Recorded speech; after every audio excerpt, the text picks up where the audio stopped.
And then 6 months into that, a pandemic comes along, and I got seconded for my sins into the Ministry of Health, into the COVID directorate there, where I work very closely with Ian Town and with Juliet Gerard, the PM's Chief Science Advisor, and working sort of across, there's a little bit of bridge between some of the genetics and genomics work that's been going on and the policy side of it, and setting direction for Ministry of Health.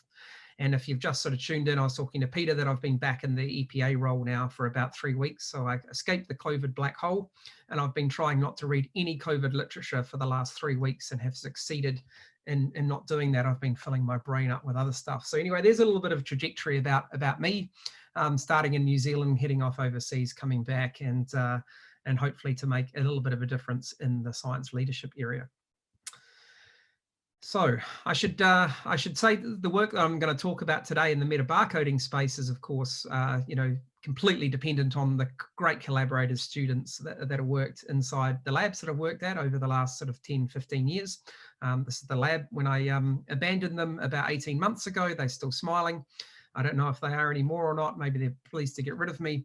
And the program down the bottom, Hannah Davidson, Vanessa Crow, Helena and Sean, working on the Wai Tūwhera o Taiao Open Waters Aotearoa initiative, which has a big genetic angle, as I'll explain. And that's a community engagement program that we're kicking off at the EPA that's been running now for about 12 months. So I should probably just slide in a slide about what the EPA does. So it was set up nearly 10 years ago as an independent statutory decision-making organisation that sits independently of ministries. So ministries are, of course, answerable to their minister, and sometimes, I guess, long-term environmental decision-making should sit outside political decision-making. So the EPA was set up with its own act. It's sort of spun out of, I guess, IRMA back in the days. And it has been charged with different parts, I guess, of the regulatory system in New Zealand, certainly not all of it, like some EPAs are set up with overseas. Some of the main acts and areas that the EPA deals with is around regulated use of hazardous substances, new organisms, genetically modified organisms. We control all of the work inside the EEZ, that's offshore oil and gas and exploration. We administer the emissions trading scheme in New Zealand. We make nationally significant proposals and set up, I guess, committees to decide upon those. We got compliance functions under the Resource Management Act to work alongside regional councils, and we administer some of the ozone depleting substances over the Ozone Protection Act.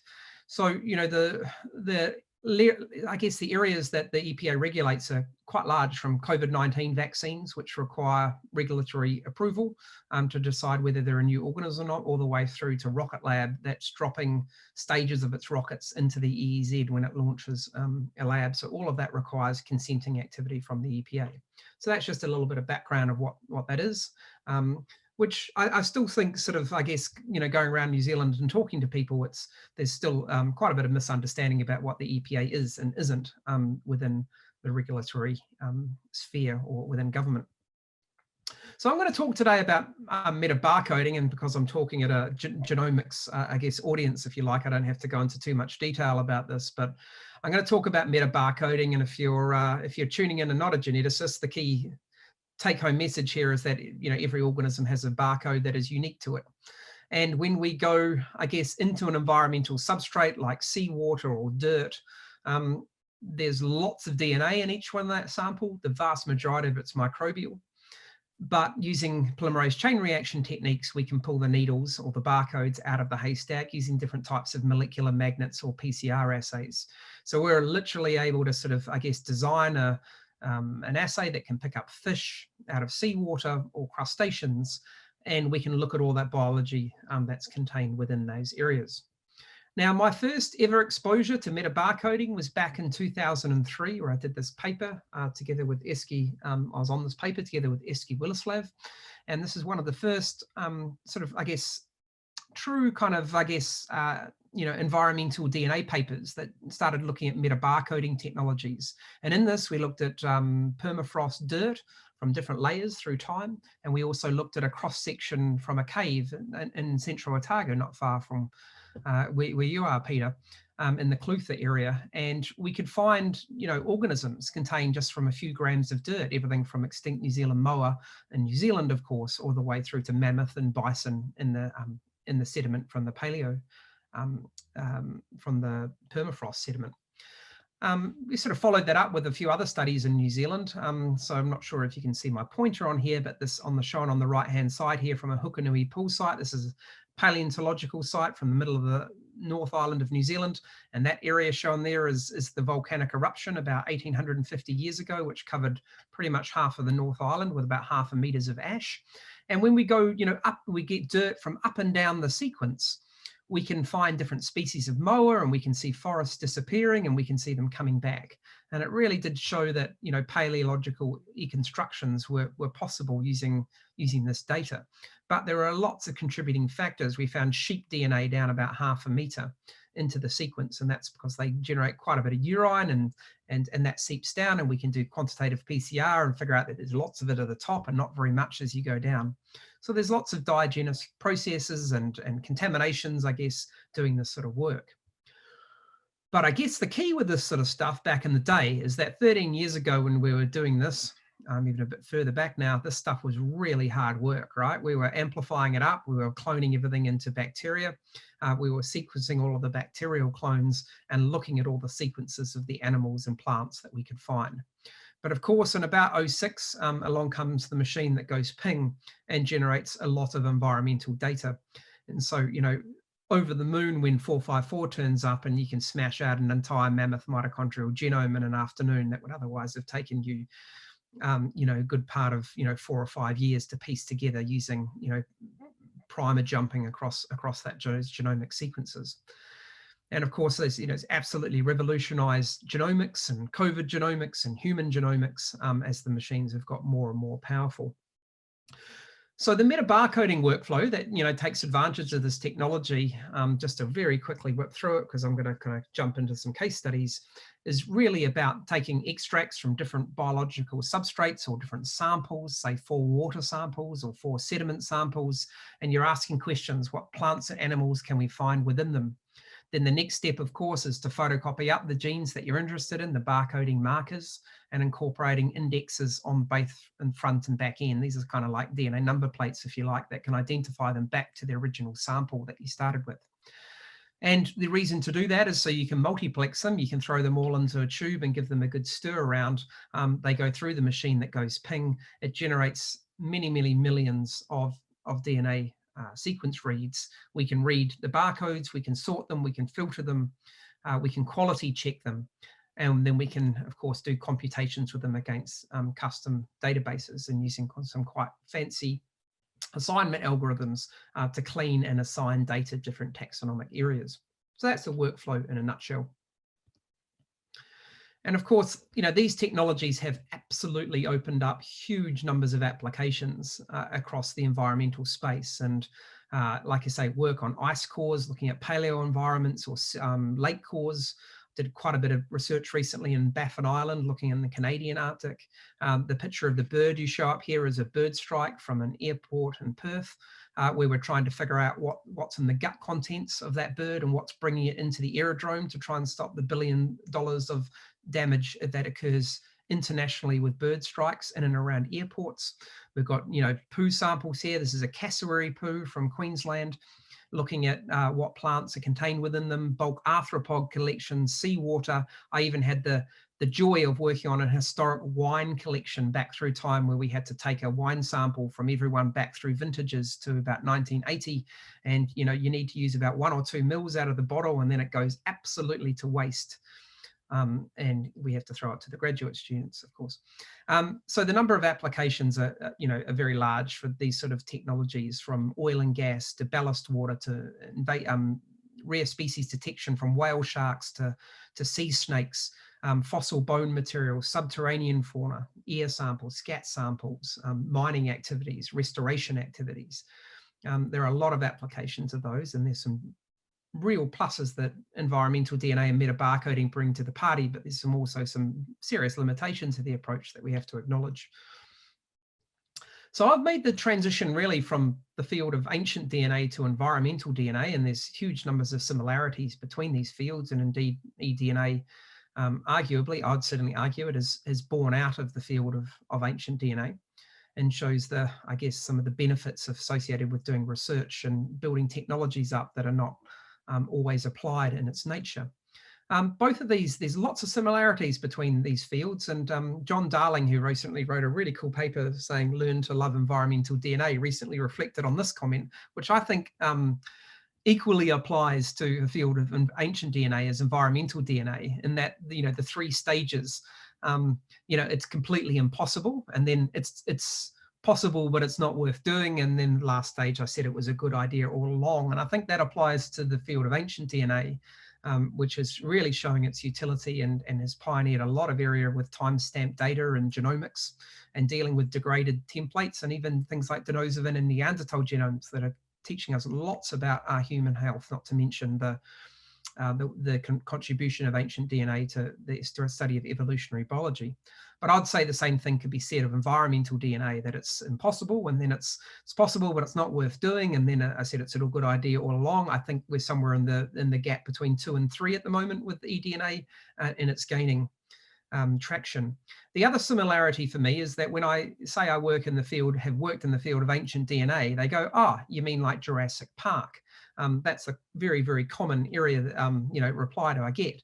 And then you can kind of go, well, yeah, but no, we can't go back that far in time. We can go back about 1 million years max. And then after that, it all gets very hard. Now I say, when I work in the field of environmental DNA, to the great work that Neil Gemmell has done, and they go, "Oh, you mean like the Loch Ness Monster?" So I guess I should just sort of feel that I just work with dinosaurs, and I should just sort of, you know, just embrace it. That the field, I just have to talk about dinosaurs all the time. So anyway, that's a little bit about that journey and the similarities between those fields.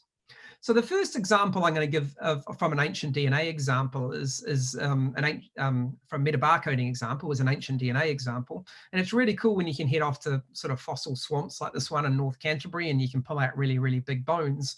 But if you've ever been to an archaeological or a paleontological excavation, it's not really quite as cool as this. Most of the time you get to deal with really small, crappy bone material like this. Highly, you know, smashed up, massively hard to identify morphologically, and you spend a lot of time sieving it to get out this material. And then, you know, the really talented paleontologists come through and pick out the bits that they want, that they can ID, and there's a whole pile of crap left behind. Now, we can do lots of ancient DNA on these analyses, but we'll go broke as we start to profile every one of the bone fragments in a sample. But of course, if you grind all that material up, and bone material that people don't want anymore, and you can turn it essentially into an environmental substrate. So we sort of developed this technology and called it bulk bone metabarcoding. And it's quite a cool approach to look more holistically at what's in assemblages rather than go through it bone at a time. So just 2 examples out of that. The first one in New Zealand, which is some work that did with Frederick Searsholm and Nick Rawlins and Michel Knapp are on this paper, and including a number of other collaborators, Richard Walter. And this is looking at big piles of bone, like you can see up here in the left-hand material, which is midden material. That's located at the Canterbury Museum. Highly burnt, highly fragmented material. And we can convert that material into a very, very large tree of life of all the biology. So what you're seeing here, and we're just showing a tiny, you know, fraction of the taxa and silhouettes, is just the huge amount of biodiversity that was in New Zealand's archaeological and paleontological sites, from just looking at 5,000 bones across New Zealand, from giant eagles to moas to adsbills to whales, that turned up in archaeological sites as tiny little fragments of bone. And that's telling us lots about subsistence practices and what species used to be present there. So some huge insights into that. All the fish are in there, of course, because they were caught and eaten, and their tiny bone fragments were left behind. Everything from eels through to fish that you would catch today. So that's just an example of using metabarcoding in a New Zealand context. If I can jump to absolutely the other side of the world and go to a place called Hall's Cave, which is in Texas. It was a really interesting place to do field work because it was a big game reserve where they'd converted their cattle farm into a place where hunters come and do shooting for things like zebra and other types of big game that were roaming around these areas.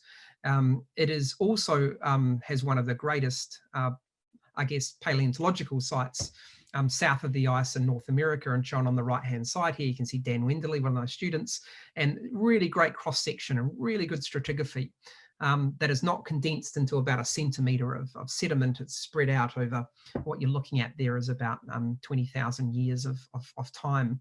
And what we did is we excavated material out of each layer from just a small section of the cave and collected all the tiny little bone fragments you can see here pictured.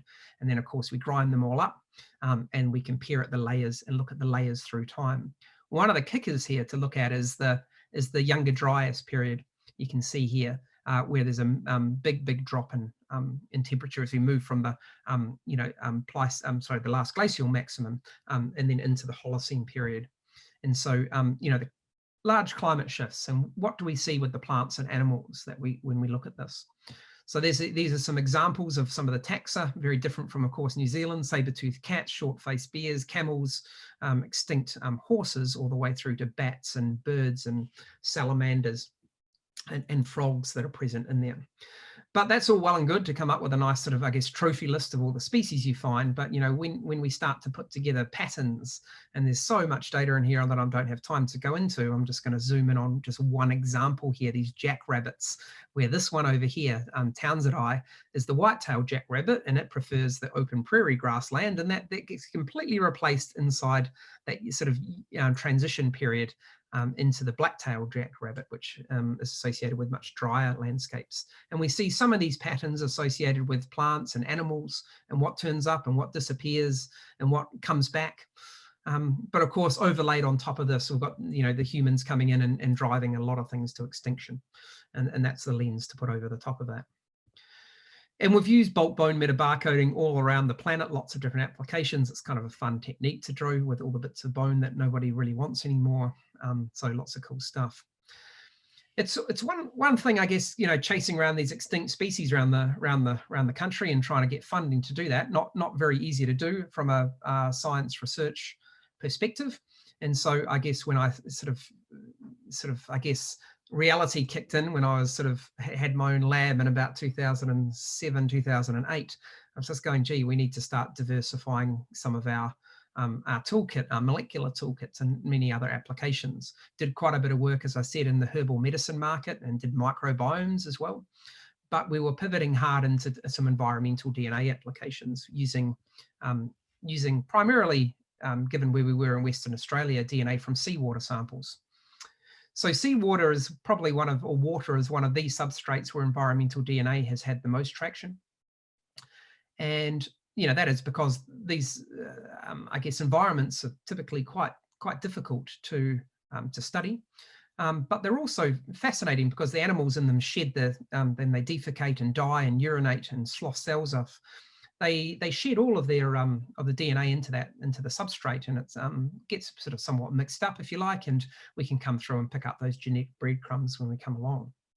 So the example that I like to always give was an experiment that we did with Michael Stapp, a decade ago now, and that is going up to Coral Bay, which is a short drive north of Perth, up into the Ningaloo Reef area, and taking 9 1-litre water samples and filtering it using one of these small peristaltic pumps. And what you can see here is all the gunge that's collected from the water column, and that's all the goodies that contain all the genetic material, everything from entire bacteria, entire organisms, probably all the way through to extracellular DNA that's been oozed out into the water column.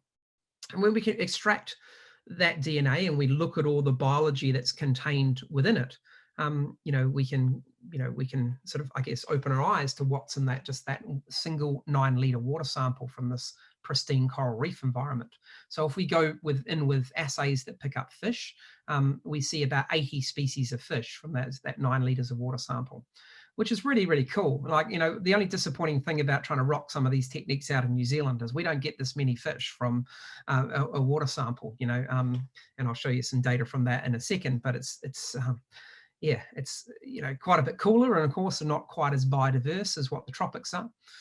So, you know, we end up seeing less. But what's neat about this is, you know, just the number of species, but also the diversity of them, everything from nocturnal fish to, you know, to eagle rays and bait fish and gobies and blennies, things that hang in the sand column that are otherwise really difficult to assess. But the cool thing about environmental DNA, if you don't like fish, you just kind of put away that PCR assay and you rock out your crustacean PCR assay and you pick up a different biodiversity that's there. And so, you know, the real take-home message with these environmental DNA technologies is their ability to look across a tree of life. And so this is what we refer to as sort of toll metabarcoding or tree of life metabarcoding, where we look at, I guess, integrating lots of different metabarcoding assays together to come up with everything from phytoplanktons to plants, protozoan, fungi, and animals. And don't read into this too much quantitatively. You can see, you know, you got a really big bar here for chordates. That's because the assays that we're using, of course, are designed to pick up fish and marine mammals, and so they can bias the composition. But so more look at it in terms of saying, well, look at the diversity we've picked up rather than trying to look at it quantitatively, because this is an amalgamation of about 12 different metabarcoding assays all overlaid on top of each other. So lots of work we can do with environmental DNA, looking holistically across the realm. So environmental DNA, I guess, is no longer a niche field. It has been used globally all around the world. There's about 3,000 odd papers that have been kicked out now. You can see the uptake in that in both the areas of from academia to industry to government, and even the commercial labs that are popping up all around the globe. Last count, there was about 26 of them. There's probably many more than that now, actually. And this paper up here out of Mirdad Habajali's lab is, captures some of the trajectories of that. And so it's been popular because it's starting to really be validated and used, and a number of case studies been used in that. And we've been, I guess, part of that journey with some of the work that we did inside the Trace and Environmental DNA work lab in Perth, Western Australia. And these are just a couple of just snapshot examples of them, where you can go into different types of biological substrates, such as water, sediment, settlement plates, and plankton toes. And unsurprisingly, you find different biological communities in different, when you sort of start to stratify the environment, if you like. So the number of taxa that we find in water, 86, is similar to those we find in plankton toes, 100 different families, but, you know, only about sort of, you know, a third to half of those actually overlap. So your organism interest or your indicator species may be hiding in a biological substrate that's not water. It might be hiding another one, and you may have to tailor what you use as a biological substrate for metabarcoding. This is another sort of paper that we're involved in, and this is starting to validating environmental DNA approaches with baited underwater cameras with Ewan Harvey at Curtin University.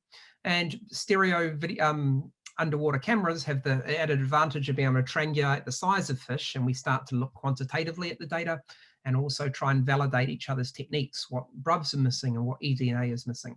And I will talk on this, but I am not going to be a zealot and say this needs to replace everything. You need to use the right tool for the right job.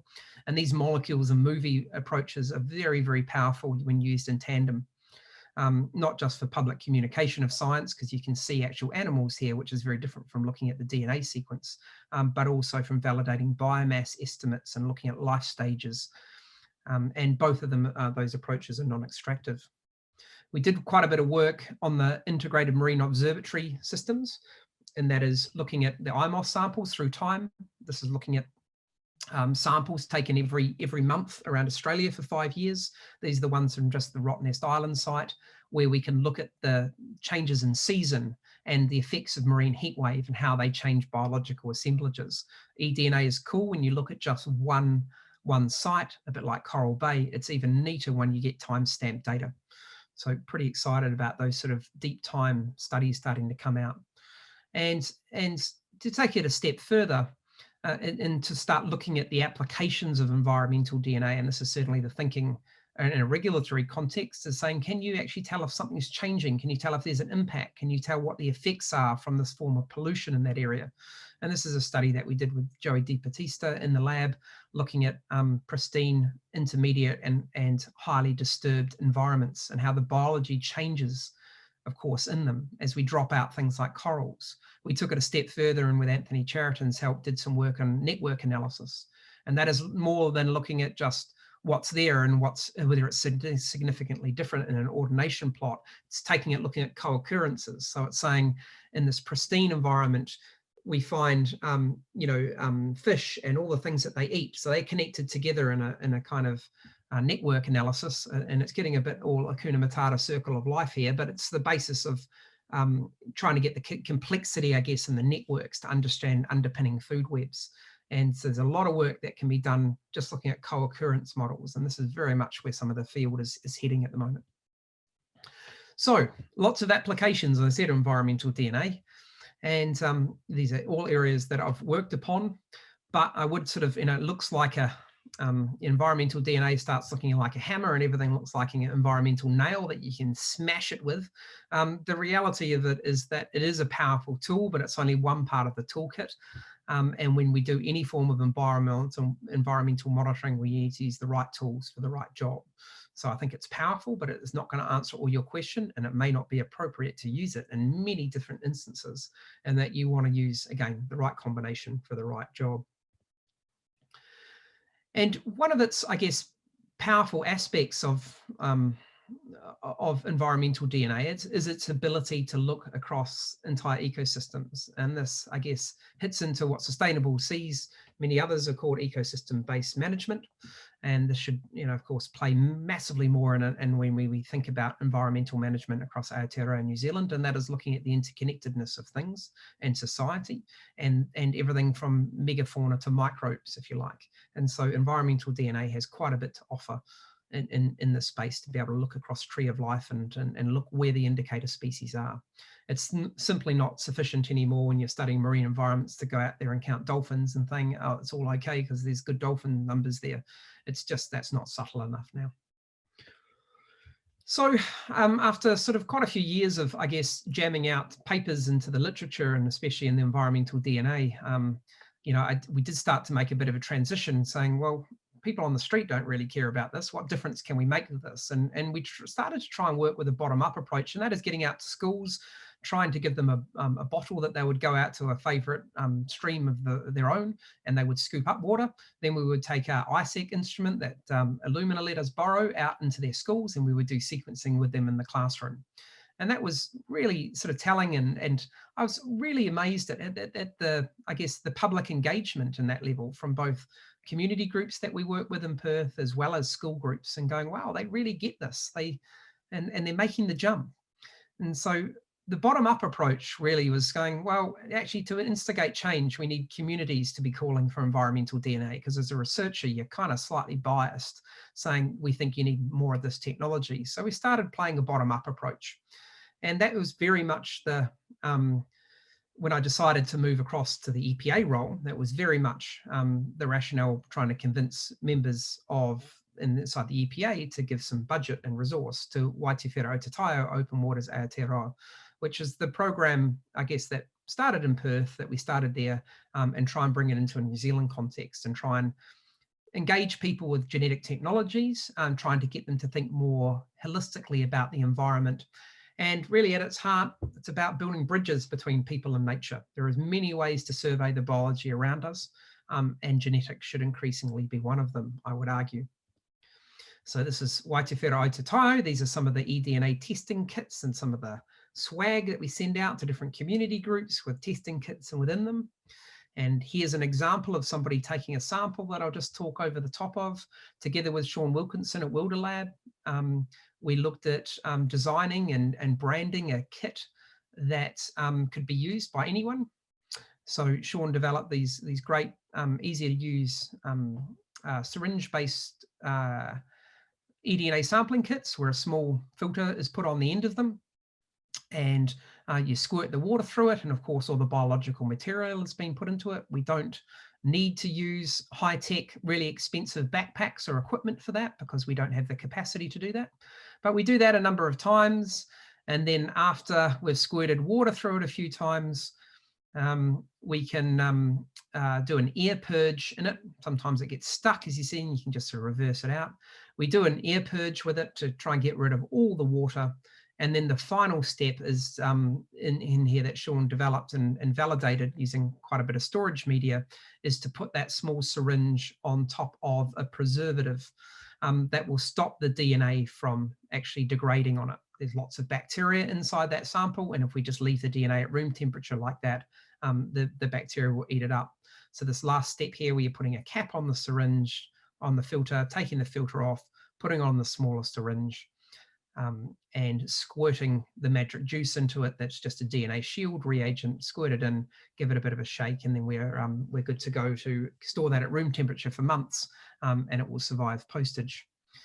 So, you know, we've done this now with about 500 or 600 different people and groups around New Zealand. There's over 1,000 community samples on the Wai Tūwhera map, which you can find at wilderlab.co.nz Explore, which is, I guess, a resource that we've developed, again, with Wilderlab.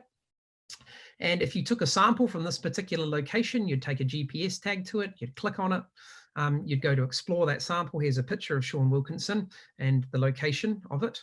And here's some of the taxa that they found within this. Here's all the DNA barcodes. What we've been trying to do with this is make them easy to use. So you can click on one of these loci and it will take you through to that particular hit, which is a giant cockapoo, which is a giant galaxid fish. And it was found in a waterway just above the municipal dump here in Wellington. So you can explore different areas of it. And as I said, there's well over 1,000 samples onto that now. And what we're kind of chuffed about is they're not all samples that we have invoked and paid for. Indeed, people are putting samples up, regional councils that are using this technology, just to, you know, more freely share the data and to be, I guess, less fragmented about the data that we're showing out there. So we've engaged with over 250 different community groups now across Aotearoa and New Zealand, including many iwi and hapu groups. And we've listened to, I guess, lots of feedback through our Te Herenga network here at the EPA and through Ngā Kahotu, the EPA statutory advisory body, about what we should be doing with this in terms of iwi engagement. And that's from everything from keeping samples in New Zealand, for the data to be shared under Creative Commons license, for it not to be used commercially, for people to have a look, be able to look at their own data first before maybe sharing it, and to find connections between Mataranga and Western science. And so there's facilities working with Maui Hudson about trying to get traditional knowledge and biocultural information into the eDNA records. And we've looked at, you know, a lot with different tamariki, from primary schools all the way through to community groups that want to know about PCR technology, all the way through to kids who just think they're kind of going equivalent of going supermarket shopping with DNA barcodes. So very proud of where that project's come over the last sort of, 12 months or so. Here's just an example of a Wai Tūwhera report from a Whero stream, which is a community group, 7 samples, 3.5 litres of water, nearly 400,000 barcodes, 1,300 of them are unique, and 106 of them we can ID with any sort of certainty. And we try and, where we can, get them a nice tree of life picture that they can relate to, and they can look at all the dogs, cows, and mice that are in their sample, as well as some neat birds, of course. This sample really contrasts what's inside the Zealandia Eco Sanctuary area, where we've only detected a couple of reeds of Mus musculus or mice in there, but never any of the other invasive species that are kicking around that area. And I guess as part of an engagement tool, and I'll nearly finish up because I know I'm out of time, I want to leave some time for questions, that the New Zealanders do need to know about the EPA and what we need to do. They also need enough genetic literacy to debate some of the issues around genetic modification and genetic technologies, from everything from RNA vaccines all the way through to genetically modified organisms and biocontrol agents. And there's many forms of engagement in an authority like EPA you can look at. It can just inform people, that's a form of engagement, but it also consult with people, it can involve them, it can collaborate with them, and it can empower them. And one thing that we're very keen on in this program is empowering people with the Wai Tūwhera o Te Taiao, and that is because they can go out to an environment that means something to them. It's not scientists telling them where to sample or how to we tell them how to do it, I guess, but they choose when they do it and where they do it and how they want to share the data with other people and the narratives they get from it. And all of that sort of, I guess, from a EPA perspective, if I put my EPA hat back on, is that the Environmental Protection Authority can only make good decisions if it's got good data. And we know how fragmented the environmental data is. PCE wrote a report on it.